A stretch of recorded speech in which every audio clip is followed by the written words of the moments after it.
Comenzamos un nuevo programa de protagonista. En este caso tenemos a un protagonista del partido aprista, de la vida política peruana de los últimos años.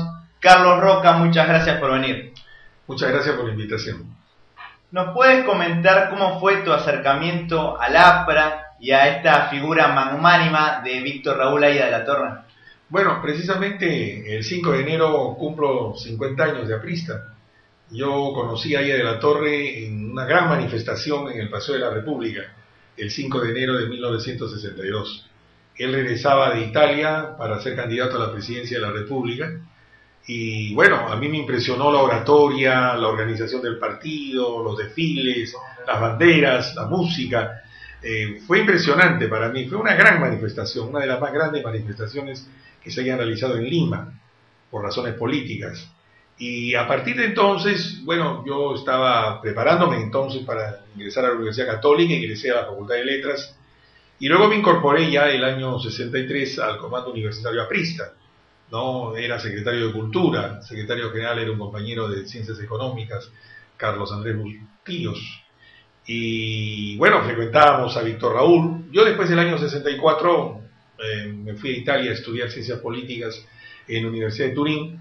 Y claro, conversé con Víctor Raúl antes de viajar a Italia. Él era un hombre apasionado de la cultura italiana, había vivido en Roma varios años, era un apasionado de la música, de la lírica.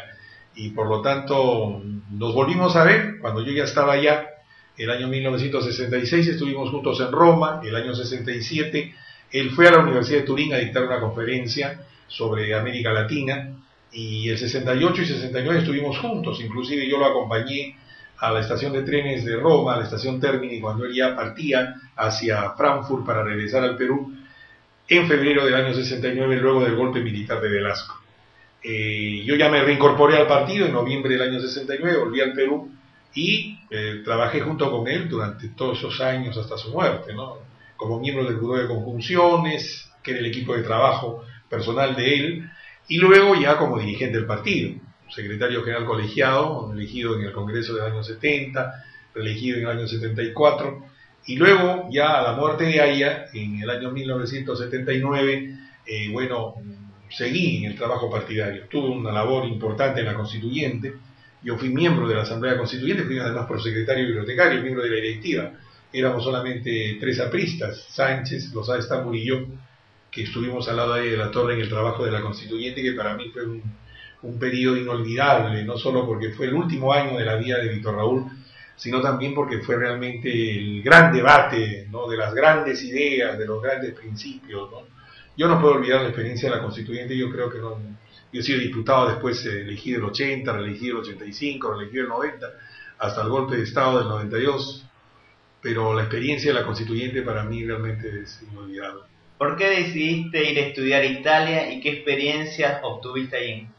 Bueno, escogí Italia porque siempre me apasionó la cultura italiana, a pesar de que, bueno, no tengo origen italiano, mi familia viene de Cataluña más bien, pero nosotros los peruanos hemos tenido siempre una gran admiración, ¿no?, por algunas figuras legendarias como Garibaldi, el héroe de los dos mundos, que vivió aquí en el Perú, vivió en el Callao, tuvo la ciudadanía peruana. Y luego Antonio Raimondi, este gran personaje, que fue este hombre, estudioso de la realidad, de la geografía, de la fauna, de la flora nacional, ¿no? Estos dos grandes personajes italianos vinculados al Perú a mí siempre me apasionaron. Y luego también por motivos religiosos, hay que decir la verdad. Yo soy muy católico, bueno, creo mucho en la Santa Madre Iglesia, y luego Roma para mí tenía una fascinación especial, ¿no? Por la cercanía al Vaticano. Yo en un primer momento, creo que mi vocación original era ser sacerdote, no oculto esa inquietud, pero en mi camino se cruzó Haya de la Torre y las ideas del aprismo, y obviamente yo me hice aprista por las ideas, por los principios, y sobre todo por el ejemplo moral de Víctor Raúl, ¿no? Yo creo que eso fue lo que decidió mi vida, ¿no? Saber que estaba al lado de un hombre extraordinario, no solamente por su cultura, por su sapiencia, sino también por su gran capacidad de organizador, de propagandista, de líder político, Y luego el testimonio de su vida, o sea, su austeridad, su pobreza, este hombre que no le interesaba los bienes materiales, ¿no? Yo que era admirador precisamente de la gran figura de San Francisco de Asís, ¿no? El poverelo que renunció a todo y se consagró al servicio de sus hermanos. ¿Tiene características de santo Víctor Raúl Ayala de la Torre? Bueno, si la santidad significa vivir de acuerdo con su conciencia al servicio de los demás, bueno, yo creo que él, yo siempre he dicho, Víctor Raúl, cuando le mandan celebrar tantas misas con motivo de su aniversario de nacimiento o de muerte, yo digo, bueno, quizá ya no necesite, debía estar en el purgatorio algún tiempo, pero creo que él ya goza de Dios. Fue un hombre muy bueno y un hombre muy desinteresado, un hombre que dejó el ejemplo de esa pobreza casi franciscana que caracterizó toda su vida, ¿no? Incluso fue voceado para Premio Nobel de la Paz. Así es, yo inclusive sustenté en la Asamblea Constituyente el pedido para el Premio Nobel de la Paz para Aya de la Torre. No se logró, pero yo creo que él fue un hombre que signó la historia del Perú. Yo digo siempre, ¿no? La historia del Perú es antes de Aya de la Torre y después de Aya de la Torre. Porque el Perú cambió totalmente. La política con sentido de justicia social, con sentido de defensa de los derechos humanos y de las libertades, toda esta política nueva o renovada, como decía Aya de la Torre, apareció justamente con él, ¿no? Y creo que en América Latina es un caso también, porque si uno revisa los personajes históricos del siglo XX de América Latina, bueno, salvo la figura de Fidel Castro, naturalmente, que, bueno, pero bajo un modelo diferente, ¿no? Un modelo de socialismo autoritario, ¿no? O la figura de Perón en Argentina, ¿no es cierto?, con el justicialismo, y sobre todo, más que Perón, ella, Evita, porque yo también he tenido una gran admiración siempre, ¿no? Esta mujer vinculada con los pobres, con los descamisados, esta gran oradora de multitudes, ¿no es cierto? Bueno, pero aparte estas dos figuras, digamos así, Fidel Castro y Perón y Evita Perón, no ha habido, ¿no?, grandes liderazgos, ¿no? Claro, grandes amigos, ¿no? En Venezuela Rómulo Betancourt y Carlos Andrés Pérez, o en Costa Rica Pepe Figueres, ¿no es cierto? Otros más jóvenes, ¿no?, como en Argentina también Raúl Alfonsín, y otros personajes de lo que se llama la izquierda democrática latinoamericana. Estoy pensando en José Francisco Peña Gómez de República Dominicana. Bueno, pero la gran figura, ¿no es cierto?, sobre todo el gran latinoamericanista, el hombre que hizo de su doctrina no un compromiso no solo con el Perú, sino con el continente. Ese es Aya de la Torre. Yo no creo que haya sido superado por nadie. Yo creo que Aya de la Torre es la gran figura latinoamericana, o sea, la gran figura que le planteó un camino nuevo a este continente, ¿no? Distanciándose del esquema comunista, ¿no?, y distanciándose del capitalismo liberal, ¿no?, que obviamente no cuajaban en sociedades subdesarrolladas como la nuestra, que tenían que buscar un camino propio, ¿no? Y ese camino es el camino de la izquierda democrática, es el camino del APRA. ¿Cómo fue tu cercanía a Aya de la Torre, la constituyente?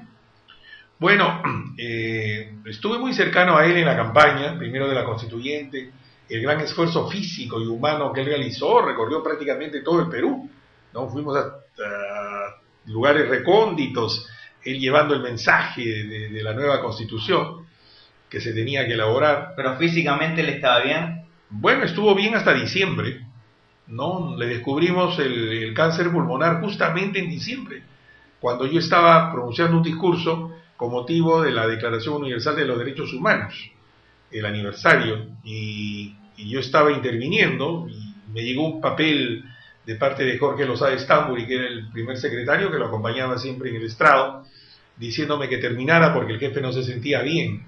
Y yo lo veía, bueno, un poco emocionado, pero no como para cortar mi discurso, y seguía hablando, y me llegó otro papelito de parte de Luis Alberto Sánchez, que me decía: Carlos termina por razones obvias.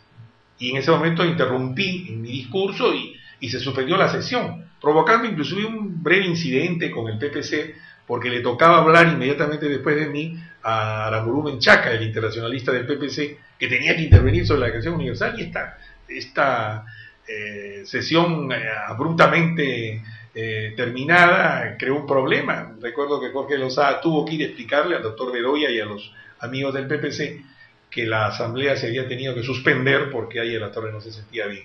Ese día le hicieron una biopsia y desgraciadamente se descubrió que tenía un cáncer pulmonar. Se podría decir que fue una linda muerte para Haya de la Torre morir siendo presidente de la Constituyente y firmando la Constitución. Bueno, creo que sí, claro, todos hubiéramos Fue la coronación, digamos, de su amplia trayectoria, de su lucha por el Perú. Creo que sí, porque murió como presidente de la Asamblea Constituyente, nos dejó un texto que para mí es la mejor constitución que ha tenido el Perú en toda su historia, y murió, ¿cómo podría decir?, libre de toda acusación. Quizás si hubiera sido presidente de la República, ¿no? Vamos a pensar, de repente, no sé cómo hubiera sido su gobierno, porque él era un hombre tan bueno, tan honesto, tan honrado, y ojalá hubiera tenido a su alrededor gente muy buena también que lo ayudara. Bueno, yo creo que él tenía un equipo extraordinario. Cuando yo pienso en los hombres que rodearon a Haya de la Torre, en los fundadores, digamos así, como Carlos Manuel Cox, como Luis Geisen, como Manuel Seoane, como Luis Alberto Sánchez, como Ramiro Prialeo, León de Rivero, gente más joven como Armando Villanueva o Andrés Townsend, o más joven aún como Carlos Enrique Melgar o Alfonso Ramos Alba. Fueron personalidades extraordinarias, gente que no tuvo ningún interés en acumular bienes materiales, ¿no? Estos que ahora hacen política solamente para enriquecerse, ¿no? Y para aumentar sus bienes patrimoniales, ¿no? Haya de la Torre nunca pensó comprarse una casa en Miami o en París, ¿no? Él vivió en casa prestada, en Roma vivió en una casa alquilada que yo conocí después, muy modesta, y en Lima vivía en Vitarte, en Villa Mercedes, en la casa de su prima. O sea, era un hombre que estaba consagrado, por eso un poco cuando yo lo conocí, vi en él un ejemplo casi sacerdotal, ¿no? Un hombre consagrado, ¿no? Y podría exagerar diciendo que era un hombre con 3 votos, ¿no? Con pobreza, obediencia y castidad, ¿no? Y creo la pobreza innegable, ¿no? La obediencia al mandato de su pueblo y la castidad, renunció a formar familia, a tener mujer, tener hijos, ¿no es cierto?, para dedicarse completamente al partido, ¿no? Yo creo que es un caso ejemplar. El comentario malicioso de la supuesta homosexualidad de Haya de la Torre, si es una persona que se dedicó exclusivamente al bien de su país y de su partido y quizás no tuvo tiempo para formar familia. Obviamente era una personalidad que suscitaba naturalmente celos, envidias, y en el Perú hay muchas bajezas, ¿no? Haya de la Torre era un hombre íntegro, ¿no? Y un hombre que además se consagró totalmente al servicio de su pueblo, y creo que por eso todos lo queremos y lo seguimos queriendo, ¿no? Haya de la Torre es un hombre que ha suscitado pues estos entusiasmos tan grandes de gente que iba al cadalso, morían fusilados gritando ¡viva el APRA, viva Haya de la Torre! Eso solamente ha sucedido con Haya de la Torre y con el APRA, ¿no? Yo no recuerdo que alguien haya muerto en este país así masivamente como en Chanchán, vivando a un personaje histórico, ¿no? Y nosotros lo seguimos recordando, ¿no? Nadie se acuerda cuándo nació Miguel Grau, o cuándo nació Francisco Bolognesi, o cuándo nació Mariscal Cáceres. En cambio, el 22 de febrero, en cada pueblito, en cada villorrio del Perú, se recuerda el nacimiento de Haya de la Torre, ¿no? ¿Cómo era la relación que tenía Haya con la religión? Porque algunos dicen que era una persona muy religiosa, otros dicen que era masón. ¿Cómo era la parte espiritual de Haya de la Torre? Bueno, yo creo que era un hombre creyente, ¿no? Y en los últimos años de su vida, creyente, cristiano, católico, apostólico y romano. De eso sí puedo dar testimonio yo. Él combatió al clericalismo de la época de Leguía, sobre todo cuando había un arzobispo de Lima, Monseñor Emilio Lizón, que, bueno, dicho sea de paso, está en vías de ser declarado, creo, siervo de Dios y beato. Es una de las causas que está más avanzada en Roma, porque tuvo una vida ejemplar después en España, y de ahí procede este rumor de que murió en olor de santidad. Pero él se enfrenta al clericalismo, ¿no es cierto?, al intento de Leguía de instrumentalizar la fe religiosa del pueblo peruano con la consagración del Perú al corazón de Jesús. Pero él pronuncia un discurso en el patio de San Marcos, ¿no?, en el patio de letras, en el que recalca la extraordinaria figura de Cristo, ¿no? Y creo que él a lo largo de su vida fue un hombre de fe. ¿Este no fue un histórico de Haya de la Torre? Oponerse a la consagración del Perú. No, porque fue una protesta legítima de los estudiantes y de los obreros contra la instrumentalización